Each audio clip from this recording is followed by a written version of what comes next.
Pablo Varsky, ¿cómo te va? Hola Juan Pablo, buen día, ¿cómo estás? Todo muy bien. Primero quiero preguntarte por la furiosa actualidad, lo que pasó hoy con este cierre de la sala de prensa de la Casa Rosada y la anulación provisional de todas las acreditaciones. ¿Qué te genera? ¿Qué otra información adicional tenemos para uno de los temas de la mañana? Mirá, es una medida absolutamente inédita, yo no recuerdo una situación similar en los últimos años, décadas, te diría. Lo aplican con un argumento bastante endeble que tiene que ver con una grabación que hizo el canal TN del Patio de las Palmeras, que no evidenciaba nada comprometedor, y una medida extrema que vino precedida de, yo te diría, de algunas escaramuzas, como haberle suspendido las acreditaciones a los acreditados que pertenecían a los medios que habían aparecido en ese informe de inteligencia ruso. Y bueno, ya venían en los últimos 2 años con un esquema de reacreditaciones año por año muy demandante, que generó ruido con algunos medios, incluso con algunos periodistas de medios importantes. Es decir, desde hace bastante tiempo hay mucha fricción con el tema de los acreditados en la Casa Rosada, y esta me parece que es una medida extrema, que está absolutamente injustificada, insólita, porque de alguna manera la sala de prensa de la Casa Rosada es un símbolo de funcionamiento democrático y de la libertad de expresión, ¿no? Más allá de que tiene que ver con uno de los lugares donde se da el manejo del poder del Estado, pero me parece de una gravedad muy, muy profunda, y entiendo que se debe revertir en el transcurso del día, ¿no? O sea que no tiene mucho que ver con esta orden que baja de la casa militar eh, y que tiene que ver con ese video de TN de haber grabado el Patio de las Palmeras sin autorización. Ese es el argumento, entiendo que es el argumento que ellos están dando, como que se hubiese violado la normativa interna de no grabar dentro de la Casa Rosada, y a partir de eso toman esta medida tremendamente drástica, o sea, no hay proporción entre el objetivo declarado y la medida que terminaron tomando. Uh-huh. eh, Podríamos agregar también las menciones, insultos del presidente a algunos periodistas. No es la primera vez que ocurre, hasta podríamos decir que es tendencia. La pregunta que se me ocurre hacerte, Jorge, es ¿por qué ahora? Bueno, a ver, yo lo que creo es que, como vos marcás, no es nuevo. Hay una concepción que expresada desde, yo diría, el principio del gobierno de Milei, basado en la idea de que el periodismo tiene intrínsecamente una intencionalidad aviesa, que está al servicio de poderes ocultos, que los periodistas son ensobrados. En el fondo hay una clara estrategia de deslegitimación del periodista y del periodismo y de su rol, ligeramente distinto a lo que fue quizás el periodo de mayor hostilidad en el kirchnerismo, que fue el último gobierno de Cristina, donde también hubo muchísima hostilidad hacia el periodismo, pero era una noción basada en contra sobre todo de los medios. Recordarás que hablaba de las corporaciones, de los medios establecidos. La guerra era contra las empresas, ¿no? Después hubo episodios de individualización de periodistas, recordarás scratches en la plaza Sí, pública, claro, en esa época no escupitajos, estaban todo. las Sí, sí, redes, sí, sí, sí. exactamente, no estaban tan furiosas las redes, ¿no? Con lo cual hay un parentesco con aquello, pero con esta diferencia. La Libertad Avanza o Milei buscan la desacreditación de la labor periodística, Uh-huh. y yo creo que en eso han sido consistentes. Y lo que hemos visto en las últimas semanas ha sido una intensificación de esa estrategia, donde yo creo que se conjugan, por un lado, bueno, un momento complejo para el gobierno, con una agenda en términos generales negativa, y por otro lado, un intento de aprovechamiento al máximo de la revelación de ese informe de inteligencia ruso, que hablaba de un conjunto de notas que habían sido pagadas para desacreditar a Milei, y entonces el gobierno trató de capitalizar eso para fundamentar un poco su argumento en contra del periodismo, y eso, bueno, exacerbó mucho más estas ofensivas, ¿no? Dicho incluso por algún actor del propio gobierno, están tratando en un momento de mucha adversidad Sí. de desacreditar a aquellos que vienen cuestionando o marcando u observando aspectos del funcionamiento del gobierno. Entonces es una estrategia que viene hace rato, que ahora hay una intensificación y que en el fondo entraña una lógica que yo diría de un populismo 3.0, que es la idea, bueno, yo líder me comunico directamente con la sociedad a través de las redes y ahí interactuamos y no hace falta la tarea periodística, ¿no? Un sueño de muchos gobiernos en muchos países a lo largo de muchas décadas, bueno, es esto lo que estamos viendo.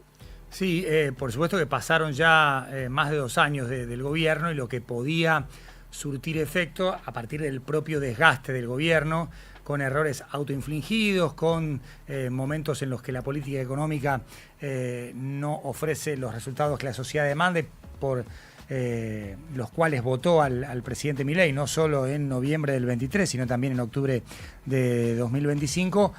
Quizá lo que funcionaba en 2024, no sé si funciona en 2026, y te lo pregunto también por este proyecto de reforma electoral, donde se incluye la eliminación de las PASO, ficha limpia, el financiamiento a los partidos, iniciativas que quizás individualmente podrían funcionar, pero que sabemos por qué el gobierno mete todo en un combo, en modo zanahoria. Bueno, a ver, está retomando una parte de la agenda que le quedó trunca cuando hizo el primer intento de reforma. Ellos digamos, en el Congreso termina siendo la suspensión porque no había número para la eliminación. Entonces, ahora con un Congreso más favorable, vuelven a insistir con el tema de la eliminación de la PASO. Lo del financiamiento había sido una crítica en ese momento porque no se había terminado de incluir. Y sí, claro que la ficha limpia es una zanahoria, como vos mencionás, porque de algún modo trata de lograr la adhesión de partidos como el PRO o la UCR, que estarían de acuerdo con la ficha limpia, para que voten todo como si fuera un paquete, ¿no?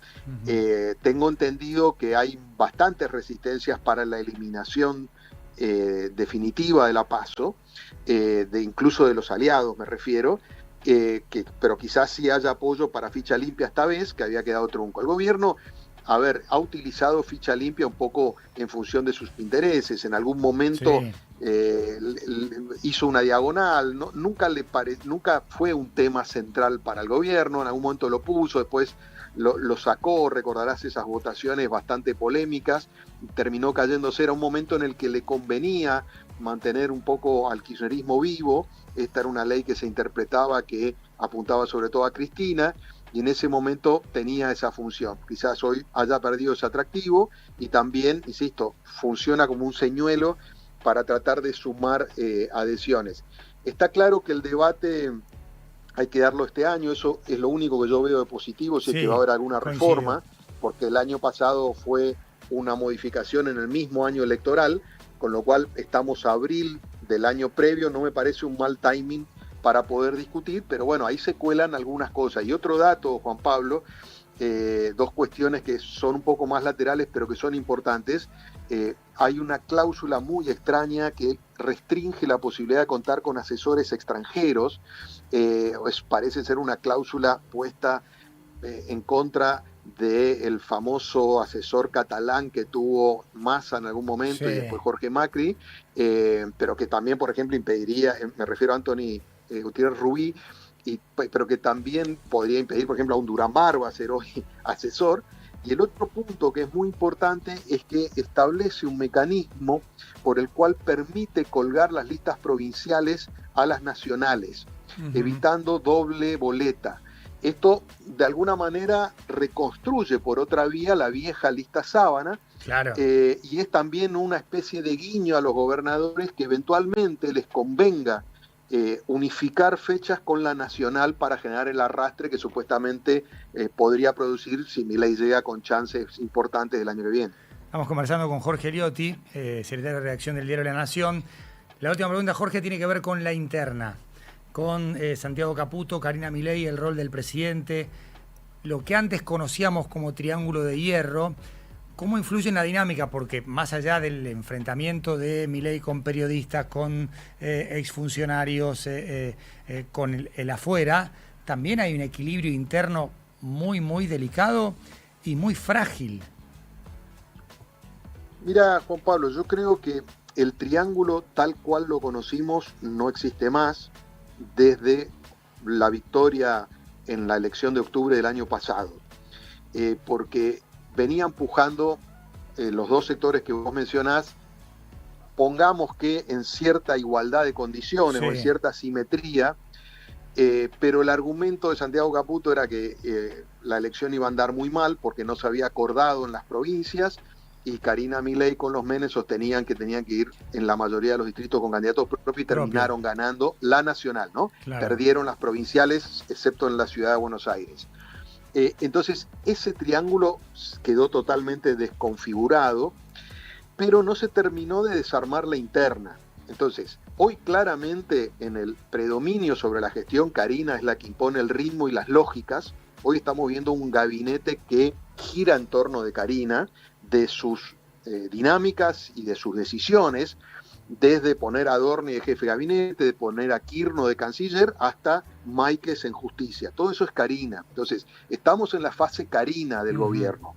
Y esto es importante entenderlo. Ahora, ¿qué es lo que ocurrió? Milei tiene una valoración muy alta por Santiago Caputo, intelectual especialmente, con lo cual, así como tiene una dependencia emocional de su hermana, con su hermana, tiene una dependencia intelectual con Santiago, quien entiende que le hace un aporte muy importante en fijar una estrategia, en traducir sus pensamientos en una narrativa coherente. Entonces no lo quiere largar.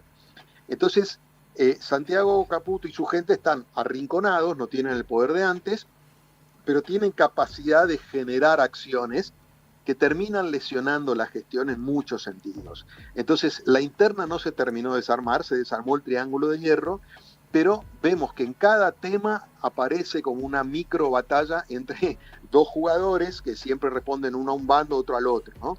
Esto ha sido muy evidente, sobre todo con los efectos que ha generado hacia adentro del gobierno y hacia afuera, tribunales, con la designación de Máiquez en el Ministerio de Justicia, ¿no? Eso ha tenido un efecto corrosivo, algunos ven con suspicacias que el nivel de actividad que tienen las causas, como la de Adorni, como la de Libra, tiene conexión con eso. Bueno, creo que en todo se filtra. Cuando se habla de la aduana se filtra, cuando se habla de la CIDE se filtra. La CIRA todo también. El tiempo, lo de la CIRA también. O sea, todo el tiempo aparece esa interna mal resuelta, producto de esas dependencias de Milei y la imposibilidad de resolver ese dilema de tener a su hermana como principal bastonera de su gestión y al mismo tiempo no querer desligarse de quien entiende que es el asesor que mejor lo interpreta intelectualmente. Bueno, en eso se va muchas veces desgastando la gestión con un costo muy alto, ¿no?